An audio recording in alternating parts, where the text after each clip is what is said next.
Welcome to Startup Different. I'm Dave, your Chief Podcast Officer. With me is my brother and podcast sidekick, Chris.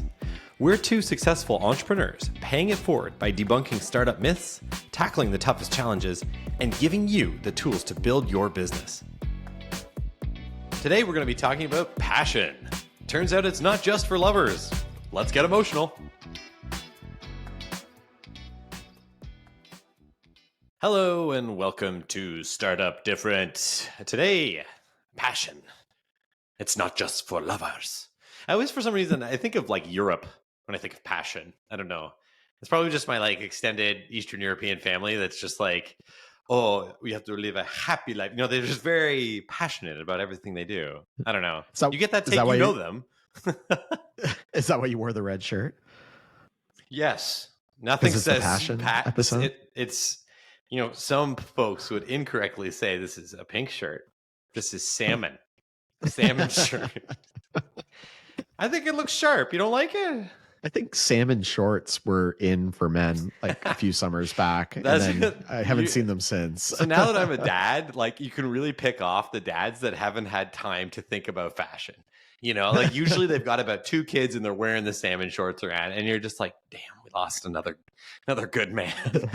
Those were cool in the summer of 2018. So you must have become a dad shortly after that. Or you had your second child. I fundamentally believe your first kid, you can kind of manage it. You're playing, 2-on-1, but as soon as you get the second one, you're man to man. Third one, you're going zone. All right. And it gets the last thing you're thinking about, like you just need pants or shorts. You don't need to, it doesn't really matter what they look like. Cause you know what? You're going to be fighting those kids. Hey, we want to wear your pajamas outside? Great. Now we get to have a fight about that this morning. So, it's how it goes. Anyway, I love my daughter. Anyway, so let's roll into the episode. This is a big Chris topic. I'm just going to throw that out there right now. This is, I know, somewhat appropriately, something that Chris is exceptionally passionate about. And it's kind of understanding your muse and how your values and like your mission, like as a company, can be something that sort of like forms over time. Now, this isn't necessarily how every entrepreneur does it. This is, as always, our take. But I think there's a lot of important lessons here, especially for those aspiring entrepreneurs that are listening to the podcast. This, I think, is a good episode for you in particular. Yeah. And I was pretty passionate about the passion episode because I always think of the Steve Jobs commencement speech at Stanford that people share on YouTube all the time, where he talks about, like following your passion and be passionate about it and all that sort of stuff. And, when I kind of feel like what Steve Jobs was talking about was well-intentioned, but actually kind of bad advice or misunderstood advice. Dave and I was a software developer in high school. I really liked writing software and I was pretty good at it. Dave, in his university career, kind of learned that he was good at sales. He had a job at the newspaper on campus and he could go out and sell print advertising to people. He was good at sales. And it wasn't cool anymore either. I'm not that old. Like it was like print advertising was on its way out. But you weren't passionate about print advertising, but you were good at selling it. And I was good at Thanks, I wasn't Chris. super passionate about writing software, but I was good at writing software. And so then I think about our business. In our business, we were doing software for public safety. And at the beginning, we didn't know what we were talking about. We were just, talking. We had kind of bumped into this situation where we knew we wanted to start a business. We found the campus safety working group at our school had this problem, and we thought, hey, we're good at building software and we're good at selling software. Maybe we can make a business to do this. And it was actually the act of doing it that made us passionate about it. And then by the end, we were super passionate about building public safety software and keeping people safe and all that sort of stuff. We got into it, but the passion had to develop. So really that's the idea behind this episode. And the first topic that I always think of is, when you're a kid, when you're in your teens, high school, university, and you hear Steve Jobs tell you, hey, follow your passions. You're probably thinking, well, I'm really passionate about sports, or I'm really passionate about music, or I'm really passionate about movies. Maybe I could be a pro athlete, or a famous recording artist, or a Hollywood Oh Hollywood man, actor. dude, starting quarterback, the Buffalo Bills. Come Yeah, on. I mean, actually. this is check out the website, startupdifferent.com. We have a blog on actually how to considering a co-founder and how to do that. And you get to learn about Chris's 2 life dreams. One of them, starting quarterback, Buffalo Bills. Was it Steve Jobs that told you to become the quarterback? So I'm glad. Yeah, that was my Answer the dream. question. So yeah, I wanted to be the starting quarterback for the Buffalo Bills. Guess what? I'm only 5'6" and I weigh like $150. So I No, you was could be Doug not. Flutie. You could totally be. That's why everybody loves Doug Flutie, though. What a great. Yeah. Well, I You guess I youngins would. are gonna have to Wikipedia that, but Doug Flutie, hell of a quarterback. Anyway, Yeah, short guy. there was a and Buffalo Bills I too, did. actually. CFL before Yeah. that, but Buffalo Bills, later. But. And I did play football, and I did go to university and play football for a couple of years, and then I got injured really bad, and I became a full-time nerd. And it was like after I had done that, I looked back and I'm like, why did I waste all that time playing football? I wasn't going to be in a position to be really good at that. Whereas I was really good at writing software, and Now, I could be very good at that. before we get sued by the NFL, just a heads up that we do like sports and football is fine. And you learn other things from sports like teamwork and all that good kind of stuff. But yes, I get your point, right? It's kind of like why you have a chance of like equivalent to like lightning, striking you of making it big in some of this stuff. Why invest in that when, the reality is it's more about finding the things you're good at naturally and pressing the advantage there. Is that a better take? Yeah, absolutely. So you think of all the people that played football and how many of them become the starting quarterback for any team, let alone the Buffalo Bills. So it's just so difficult. And you need to be really honest with yourself and say, hey, am I actually good at this? Can I progress at this? Or in my case, I just didn't have the size. It was never gonna work out. Whereas with software development, I had a knack for it. And then I became better and better at it as I went through school. So it's really important. So, I guess to kind of bookend this is like, look at what you're good at and do that. And then I think where we were lucky, Dave, is that you and I teamed up. So between the two of us, there's a lot of software companies that are made up of the nerd, the guy who builds the tech, Yep. and the person that goes out and sells it. So I think of Steve Jobs, Wozniak, then true. Bill Gates, Steve Ballmer, there's a lot of examples of that. A lot of the data on this, it's actually a little bit more complicated, but a lot of data suggests that, well, I know for a fact, for instance, that venture capital firms are more likely to invest in companies that have co-founders. Right. Because for a lot of different reasons, and we can get into some of those reasons too. We don't get too co-foundery because that's probably going to be a different podcast episode. But anyway, there is something to be said there that you have to have these like, complementary skill sets. But just before we get there, I want to just really emphasize one thing. Like, how do you find the stuff you're good at is actually more a challenging question than just find it. Like, it's about going out there and trying different things. Like, I didn't give a single poop about how can I have a daughter, a 2-year-old daughter. I didn't care at all about newspapers or selling any of those ads like that, in the sense that like I've never felt remotely passionate about it. But you know what, Dave, I gotta jump and make a comment here, because one of the things about you is that you were brave enough to actually go out and try and sell. That's what I'm saying. Like you gotta put yourself out there. So if you're kind of like sitting at listening to this right now and you're like, what am I good at? And this kind of also dovetails into our episode on ideation. What am I good at is one of those things you got to figure that out. And you do that by exposing yourself to more things, trying more stuff. And guess what? You'll probably suck at most things a little bit at first, but you'll actually be a little bit better than maybe the average person at certain stuff. And those are probably the things you're good at. So for me, I was talking to people. I can talk to people. I don't know, good personality, whatever. My dad calls it the golden throat, but I'm pretty sure it's the expression silver tongue. But anyway, so the long story short, though, is just like, I had to figure out, like, what am I good at? I'm also good at writing. I like writing. I got a super useful history degree. But the gist of those, like, these are the things I liked, and I kept doing that. And so finding that is important. Going out and doing I that. think the other thing Yeah. too, Dave, is when I think about your first job where you were selling print advertising, when I think of your predecessors and your successors, is that none of them wanted to actually go out and be a salesperson. They all wanted to be like a business manager, and like the orders will just come in and they'll fill the dirty little orders and stuff like that. The dirty little secret about sales is that people don't want to do it because they think it's this awful thing.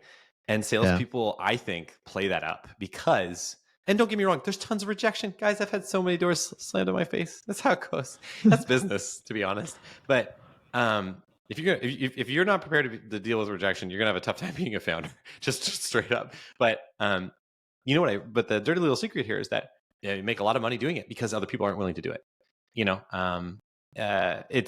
You can get really, really good at it, and there is a science to it as much as an art. And I don't think I'm necessarily I'm certainly not the most charismatic like salesperson I know, but I have a different approach and it works, and everybody's got their own vibe. So, but that took years of refinement, and we're going to get more into that in just a second. But I do think that there is something to be said there, going out and finding those skills, and then because you expose yourself to them, and then trying to be really good at that, doubling down on that particular quality. And that doesn't mean you have to go and take like a bunch of courses or whatever, you know what I mean? Or do something like that. Maybe you're just volunteering. Maybe you're just trying to do stuff that you see on YouTube, maybe just make something, like sometimes that you'll find your skills through that. Right. And that can set the table. I know, shout out to my main man, Chris Terman at University of Wisconsin, Oshkosh. I think he's interim chief of police there. Might be the full Monty now. But he's got a cornhole business on the side. Just makes cornhole boards. This is a guy that they're excellent, by the way. They're excellent. I own a couple. One. I don't know I can't think of his website URL right now. This episode is sponsored by. But there's something to be said though about just exposing yourself to different things, and that's what's going to help you find the things that you're really great at, and then working on those skills is kind of that becomes your passion. And I think, Dave, thinking about how people perceive sales as being difficult or, hard to do, or, lots of rejection, all that sort of stuff. I think software development has that same stigma that, how many times have I heard people tell me, like, especially my MBA friends, like, oh yeah, like I'm going to learn to code. I'm going to learn to code. And then it's like, yeah, okay, well, we'll see. They don't usually follow through on it because it is a lot of hours that you have to put in to get good at it. And they may not be good at it. There's probably a reason, right, that they don't code right now, is maybe they've looked at it. Maybe I think you can definitely train your brain to think differently, but just for what it's worth, as somebody who's very much not a coder, the logical level of thinking is something that I gained in my professional degree anyway, but it takes time. That takes a lot of conscious effort to think differently, to be good as a coder. And I think, Chris, actually going back to you, this is a nice episode. We're just complimenting each other. This is nice. Going back to you is, I think your strength is that you see both sides of this, because Chris is a real lethal weapon. On the one hand, he can sell. The only problem is he sort of sells the whole farm for not so much money. But on the other hand, though, is he understands how to code really well from the perspective of the business being a sales organization. So he understands that, like, if I'm going to make this code, it better be easy to use and be easy to understand. And I want to get it right the first time. And I want to think about all the weird use cases, and I don't want there to be any bugs. And all the massive mental checklist required, the detail-oriented focus, so that when you go to market, your product isn't a total flop or something that just kind of sucks. Like, everybody's used a piece of software at some point. And you're like, this feels kind of weird. It kind of feels like this button should be over here. Maybe it should be bigger. Why does it do this? Why does it bring a pop-up dialog when this happens? Or I can't see it anymore. Enter, just have your parents go through a piece of software and you'll find really quickly where some of the logical gaps could be. But I think that's one of your real strengths, though, is that as you became more passionate about coding, and as that weaved into your interest in business and in selling stuff, you started to learn, okay, I can be a better coder if I kind of do this differently. And that was what you worked on. That became your passion. Is that a good Yeah, take? yeah, sort of. Yeah, no, Sort definitely of. it is. I've got like about like 35%, right? The thing I think that software developers, the thing that we find that motivates us the most is people actually using our software. Not actually like making money from it or selling it or anything like that. It's mostly that Right. seeing that, hey, our software got used and it had a positive outcome, and customers were happy with it is kind of like the ultimate dopamine rush Nice. for us. And I think for sales too, it's such a battle sometimes with the sales process that finally getting that purchase order is like the huge high five moment. And that's really what makes it worthwhile for you guys, because you're really the ones saying, here's somebody with a problem and we have a product, and how can we bridge the gap so that our product can solve that problem. Yeah, I appreciate that too. And I also, I think there's the one nice thing about sales too is you really have those like triumph moments. You start high Yeah. fiving and stuff, and you're like, yes, we got the big deal. It's great. And that also is, I think, something that helps reinforce from that dopamine perspective, like, hey, this is a good thing. I like this. You know what I mean? And then also, obviously, personally makes you more money every time you do that, and you're moving the business forward. It's like you have your own little business in the business. It's obviously really important. I think though that kind of what I want to get at here, when I consider the building, it's almost like there's like a work ethic piece to getting better at something and finding your thing that you're good at and then getting better at it, is that eventually, and you think of like the 10,000 hours thing. Oh my goodness, I'm totally brain farting. What's his name? Oh my God. Malcolm Gladwell. Yeah. Yeah. That's disappointing. I am sorry to the listeners in podcast land. I'm very upset about that one. Malcolm Gladwell, 10,000 hours. There's sort of that inflection point. I don't know if it's always 10,000 hours. I think it depends. I think it depends on how naturally skilled you are at the certain thing. But it's a good like spirit, like principle of it, where it's like, it's going to take you a long time. But there was an inflection point in the business where I could go from, it was like a conscious, and you got to be careful too. You don't want to like stop improving. But there was a conscious point of like, well, I'm really good at this. I just one day I could do a demo in no time. I don't even need all my gear necessarily. Although I was always prepared for a demo because that was part of the training. Like part of your mental thing is you were always in an environment to solve an issue that was related to sales. Like and it was just stuff I tried to tell my sales guys. It's like hey. If a customer calls you at some point and they really need to see something, you better have all your stuff ready. Like you better have all your gear set up because it's going to happen. The idea is like, after a while, you just go from being like, this is a conscious effort to you're just doing it. You're just awesome at it. Yeah. And that's when, you've sort of turned at this intersection of like passion and like effectiveness and you're just so potent all of a sudden from a business perspective in what it is you do. It takes a long time, but I do think that that's one of those things that's going to help you build a lot of your passion as well. Because suddenly you're going to be like, whoa, you watch CNN or whatever, and it's like, oh, there's experts. Like you're an expert. You're an expert on that thing you're doing in the market you're selling for. Absolutely. Yeah. And I don't want to limit this concept to just software development and sales and marketing. It works for any type of business. If you've got a restaurant and you're going to start off and you're good at cooking, but as you start to actually do it day in, day out, you will become passionate about it. You will love that you're making amazing food and making customers happy and those types of things. Like so I guess, I don't want anybody out there thinking, well, I don't code, or, oh, well, I'm not really good at sales. You need to find what you're good at and figure out a way to get great at it and let that become your passion as you do more of it. So I mean, unless you're like, the greatest, you can throw a football 100 yards or something like that and highly scouted, look at things that you can actually be, great at, that you're maybe good at and that you could become great at, and try and focus your efforts there. And I think, Chris sort of alluded to this a little bit earlier too. So you're going to build that passion for whatever it is you do. Be mindful of your ego, by the way. Your ego will creep in. You can probably hear it in our voices. We don't even know about it. But like, just be a little bit careful because it can definitely cause problems, and it also can make you lazy. But aside from that, so you're going to be passionate, like professionally, on that kind of work ethic, you're going to have a passion personally because it's going to make you feel better about yourself. You're going to be confident. You're going to be an expert in something. And then there's also kind of tying into the mission of the company. And so for us, we didn't start off really caring that much about public safety. We had a tool set around making code and selling code, effectively selling that product. And we took it to that market because we found a need there and we had partners that could work with us. We'll definitely talk about the MVP later and all that stuff and how to make a product. I think for us that was a real build. We understood that, okay, this is interesting. They have a unique problem. This affects people. And then all of a sudden it was like, oh, wow, look at that. Our software helped save someone's life.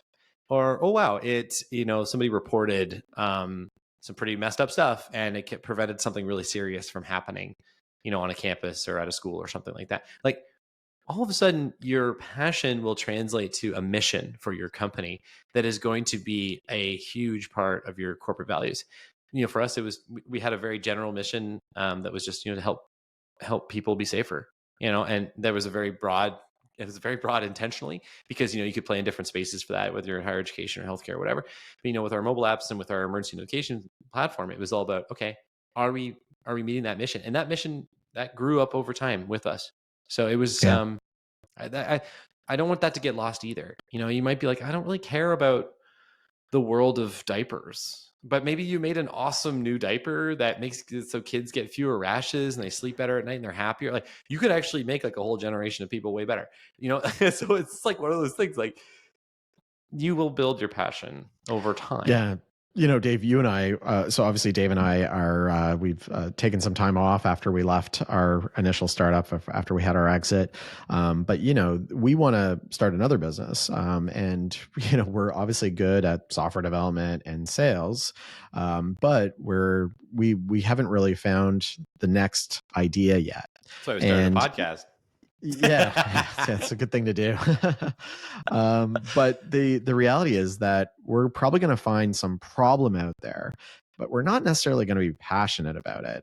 I've mused with Dave about, we're actually installing a pool in our family cottage, and I sit there and I see all the problems of the way that they're trying to organize installing the pool and how it could be way more efficient. And so I have these like weird ideas, and I'm not really passionate about pool installation, but I sit there and I think, well, yeah, but I could write some code maybe to manage those projects or do something like that. And I know Dave is really good at sales, and he could do a great job at going out to, I don't know, pool companies and selling software to manage pool projects. So, that's kind of where we're coming at it. So even though I'm not passionate about pools, I would be interested in going into that. And I'm sure that if I did pursue it a year or two down the road, I would be passionate about pool installation because that's what happens. That's what develops along the way. I really think this is important too, because sometimes you hear like big companies or startups being like, we're super passionate about this thing. And like, or disrupting whatever we're industry. Disrupting this market because who cares? I think, but this is true interest and passion. Like, you have to believe in what you're doing. Just anybody doing any job. Otherwise you're going to suck at it, or you're certainly just not going to be as successful as the next guy or gal. So I think it is interesting that, like, as you get moving into these spaces and as you see the positive impact that you have and how you've been so committed to those customers, kind of this like startup different method to actually, like, caring about your customers a lot and looking out for their best interest, your passion will form around that. And, it's actually a very remarkably satisfying process. It's not every day that you can like believe in something new that you've also created. It is a unique level of investment emotionally, of course, in what you're doing. So to bookend this. Yeah. Sorry. Go ahead, man. Well, sorry, I'm going to wrap this up because I think we're in a good place. Unless you got something. I was going to say, hang on. I was like, I thought this was going to be a weird episode, but I'm actually kind of into this now. This is actually pretty cool. I know. So I think, all right, now if I bookend it, look at things you're good at. Okay. Work hard to become great at it. And then your passion for doing those things will develop over time, and you will be passionate about your thing. So I guess the advice is, don't follow your passion, develop your passion. based on those principles. Like invest in yourself and develop your passion. And you will find success. I think that's a good, or well, probably anyway, still working on the Buffalo Bills. You should have thrown more footballs. I threw a lot of footballs and it just was never going to work out. So don't make that mistake. Just look at what you're good at and do that. Okay, folks. Thanks so much for joining us. Episode 4, complete. Passion isn't just for lovers. Build your passion. Talk to you next week. See ya.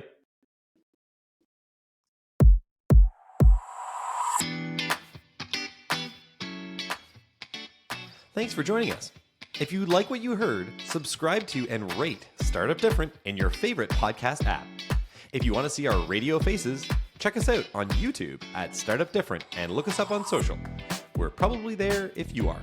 And lastly, do you want to feature your startup on the show? Reach out via our website, startupdifferent.com. See you next time.